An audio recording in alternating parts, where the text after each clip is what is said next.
Hi everyone, it's me Guni and you guys are watching me on Learning for Life. आज हम discuss करने वाले हैं English literature का first short story of class 9th ICSE Bonku Babu's friend. So सारी short stories play and poems सब change हो चुका है बाय ICSE. तो it's will be difficult this time because इस बार थोड़ी सी short stories poems and specially जो प्ले है वो थोड़ा डिफ़िकल्ट है Julius Caesar. And for your help guys, I have started this series of English literature. तो इसमें आपका सारा सिलेबस मैं कवर करवाऊंगी no matter what. And also before starting with the chapter today, मैं आप सबको अपनी वेबसाइट के बारे में बताना चाहूँगी.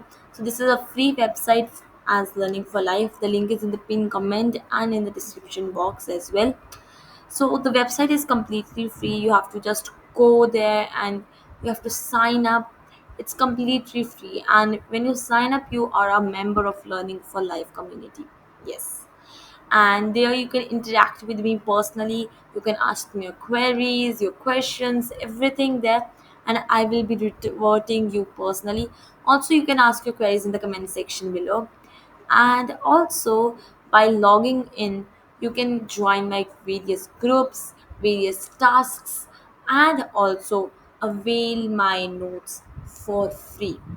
So I previously uploaded a notes for the chapter biology skeleton system, and now I'm gonna upload the notes for the bonku babu. So here are the notes I'm gonna show you right now. So here are the notes, and I'm gonna upload these notes. To avail these, you have to just go on the website. It's completely free. So in these notes, you have theme, character analysis, important questions, summary, and title significance. So it's a full coverage of the chapter in just 12 pages. You have to just go through this before your exams, and I am sure this is gonna help you. So without wasting any further time, let's get started with today's video where we are going to discuss the Bongo's Babu's Friend chapter. Right? Okay. So this one is a lengthy chapter, whereas the rest of the chapters are a bit short. So maybe we'll need two videos for this. We'll divide the part, or I'm not sure if we are gonna complete this in one shot. So let's get started. So the chapter name is Bonku Babu's Friend, and the writer, the very important thing, the author is Satyajit Ray. Now I'm gonna read, and also gonna tell you some the meanings of the important words. Okay. No one had ever seen Bonku Babu get cross. Here, get cross means to get angry. It means कि कभी किसी ने नहीं देखा था बोंकू बाबू को गुस्से में कभी किसी ने नहीं देखा था. To tell the truth, it was difficult to imagine what he might say or do if one day he did get angry. So they says कि actually सच बताएं तो इट वाज वेरी डिफिकल्ट कि हम पता लगा पाए कि जो वो क्या करेगा अगर वो किसी दिन उसको गुस्सा आ भी गया तो वो क्या बोलेगा या क्या करेगा उसकी हरकतें कैसे होंगी. It was not if there was never any reason for him to lose his temper. So basically ये says कि ऐसा नहीं है कि उसके पास कभी कोई रीज़न नहीं था कि वो गुस्सा हो या नाराज़ हो. Temper is to get angry. Lose his temper to get angry. लेकिन what was the reason? Now you are gonna understand that for the last 22 years important for MCQs कि कितने साल से वो टीचिंग जॉब में था. It was 22 years. उसने कौन से सब्जेक्ट्स पढ़ाए. Bonku Babu had taught geography and Bengali. So उसने दो सब्जेक्ट्स पढ़ाता था, वो geography and Bengali. At where पढ़ाता था, उसके स्कूल का name is important, Kankurgachi village primary school. So here it seems that he lives in Kankurgachi village. तो इससे ये प्रूव होता है कि वो कंकरकाची विलेज में रहता था. वो ज्योग्राफी एंड बंगाली पढ़ाता था. ऑल्सो स्कूल का नाम था कंगुरकाची विलेज प्राइमरी स्कूल. तो primary school is a school till 5th standard. Yes. Now every year a new batch of students replace the old ones. हर साल नए बच्चे आते थे. बट द ओल्ड और new, the tradition of teasing poor Bonku Babu continued among all the students. चाहे वो नया बैच था चाहे पुराना बैच था, वो पोंकू बाबू को टीज करने का ट्रेडिशन जो उन्होंने बना दिया हुआ था. Tease is irritating. तो इरिटेट करने का जो उन्होंने ट्रेडिशन बनाया था बेसिकली वो कंटिन्यू रहा, चाहे बच्चे नए थे चाहे बच्चे पुराने थे. Some drew his cartoon on the black board. So this is the important question कि वो क्या क्या करता था. What did students do to tease Bonku Babu. It's a very important question. तो इसमें मैं आपको बताऊंगी कि you can get drawing his cartoon on blackboard. Then we have put glue on the chair. And on night of Kali Puja, they lit a chasing rocket and set it off behind him. It's very important कि वो क्या क्या करते थे. यहाँ वो black board पे उसका कार्टून बना देते थे, या उसकी चेयर पे फेविकॉल चिपका देते, ग्लू चिपका देते. यहाँ काली पूजा वाले दिन वो एक रॉकेट को आग लगा के उसके पीछे छोड़ देते थे. Okay. Now, Bonku Babu did not get upset by any of this. उसको बुरा नहीं लगता था. Only sometimes he cleared his throat like this and said, "Shame on you boys." जब भी उसे गुस्सा आता था, he just cleared his throat. "Shame on you boys." He said this. Okay. One of the reasons for maintaining his calm, वो चुप क्यों, आराम से क्यों, शांति से क्यों रहता था, उसका reason. Very important question. This again is a question right here. And he could not afford to do otherwise. उसके पास कुछ कोई और चारा नहीं था. If he did lose his temper and left his job in a fit of pique is anger, he knew how difficult it would be then to find another at his age. So this shows कि he was elderly person, he was middle aged, right? So simple है कि उस ऐसा नहीं था कि उसके पास कोई रीज़न नहीं था, क्या कहते हैं, उदास होने का या गुस्सा होने का, क्योंकि उसके बच्चे भी टीज करते थे, सब कुछ करता था. लेकिन वो क्यों चुप रहता था, क्यों काम रहता था बॉस, कि वो एक तो अफोर्ड नहीं कर सकता कि वो गुस्सा हो. क्योंकि अगर उसने बाय चांस गुस्से में आके अपनी जॉब छोड़ भी दी तो वो डिफिकल्ट हो जाता उसके लिए इस टाइम पे एक नई जॉब को ढूंढना. Okay. Another reason was that in every class there were a few good students, even if the rest of the class was full of pranksters. Yes. सो ज़्यादातर टीचर्स को यही होता है कि अगर 40 में से 5 स्टूडेंट्स भी अच्छी तरीके से हमसे पढ़ रहे हैं, उनको समझ आ रही है, then they are satisfied with them. So basically उसको यही था कि बाकी हैं तो हैं, लेकिन अच्छे बच्चे भी हैं मेरे हाथ में, हैंडफुल ऑफ गुड स्टूडेंट्स हैं, बहुत छोटे थोड़े से, तो उसे पढ़ा के उसे प्राउड फील होता था. Teaching is handful of good students was boys was so rewarding.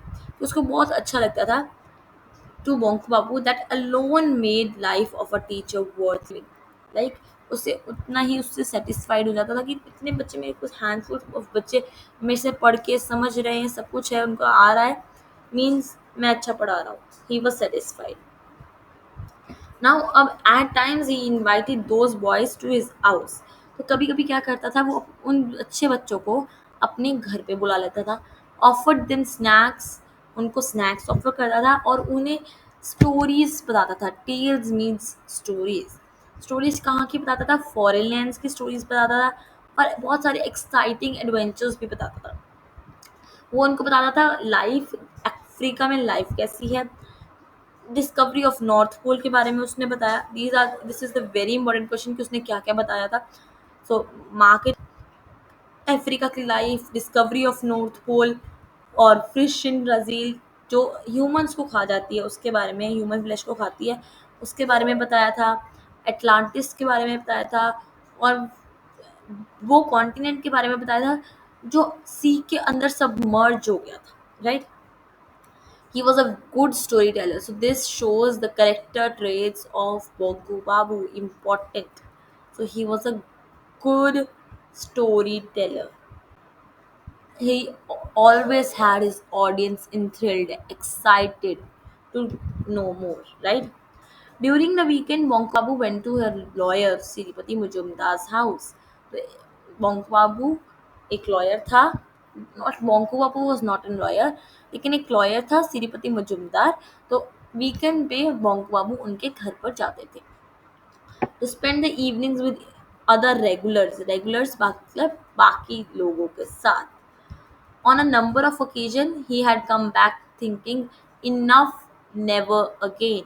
अब कई बार ऐसा हुआ है कि वो वापस आ गया ये सोच के कि बस अब और नहीं। The reason was simply that he could not put up with the pranks played by the boys in his school. Says कि ये रीज़न ये था कि स्कूल में जो बच्चे उसके साथ प्रैंक्स करते थे उसके साथ तो वो हैंडल कर लेता, it is was okay for him कि स्कूल में अच्छे बच्चे थे वो उसको मिल जाते थे।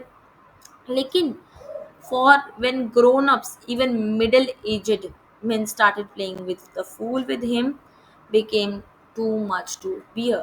कि जब बड़े लोग भी middle aged like in the 50s, तो वो भी उनके साथ लाइक प्रैंक करने लगे, उनको बुद्धू बनाने लगे, तो he cannot just bear it, उससे सहा नहीं गया एंड वो कई बार वापस आता था सोचते हुए कि बस अब और नहीं।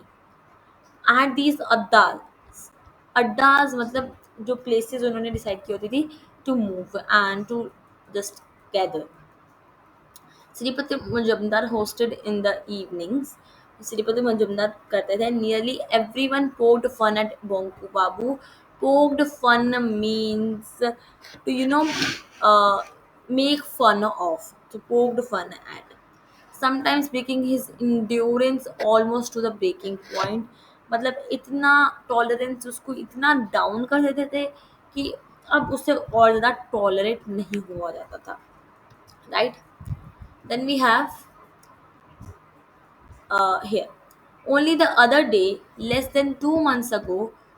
उसके बाद 2 महीने पहले की बात है, ये सब बात कर रहे थे घोस्ट्स की। यूजली बोंकू बाबू का मुंह बंद रहता था, he kept his mouth shut, वो चुप रहते थे।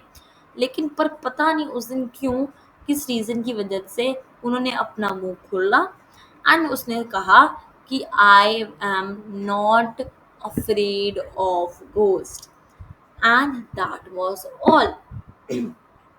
पर ये this offered a golden opportunity to the others।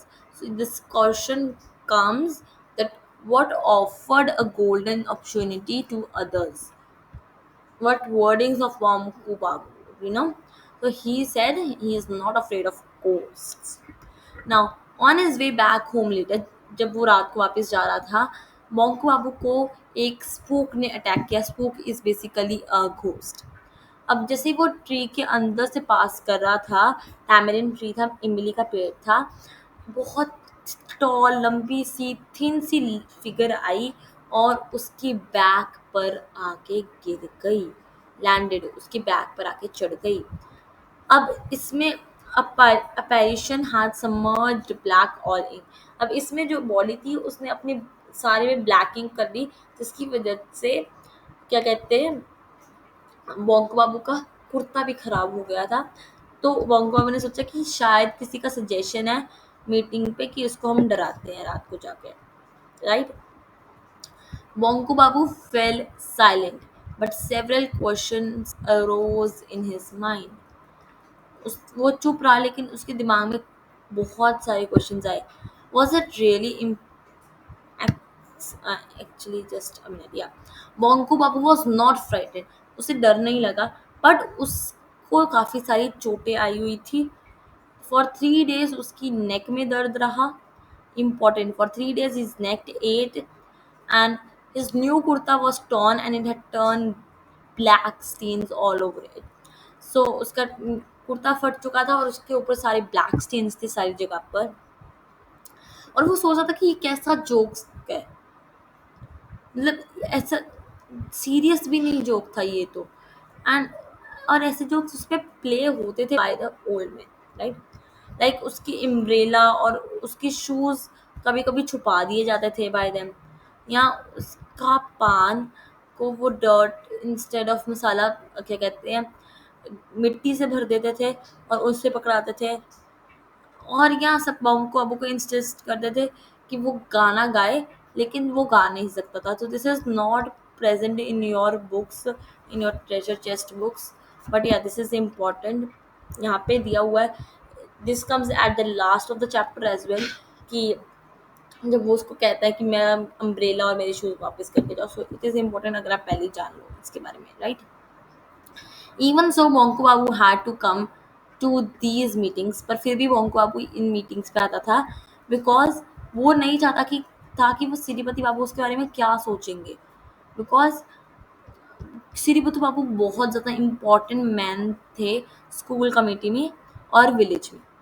But उनके लिए वो कुछ भी बोंको बाबू के बिना कर ही नहीं सकते थे, बिकॉज श्रीपति मजूमदार श्रीपति बाबू के हिसाब से it was essential to have a butt of ridicule in group, मतलब एक मजाक उड़ाने के लिए एक जना होना जरूरी है। Who could provide amusement to all, I explain you कि जिससे सब खुश रह सके, जिससे सबको अम्यूजमेंट मिले। Otherwise what was the point of having such get togethers, वरना इसका कोई फायदा ही नहीं था गेट टुगेदर्स करने का, मतलब हंसी मजाक के लिए ही गेट टुगेदर्स करते थे। So Bonku Babu was fetched even if he tried to keep away. वो उनको पकड़ लेते थे, उनको बुला लेते थे, चाहे वो आना भी नहीं चाहते थे पर फिर भी उनको आना पड़ता था।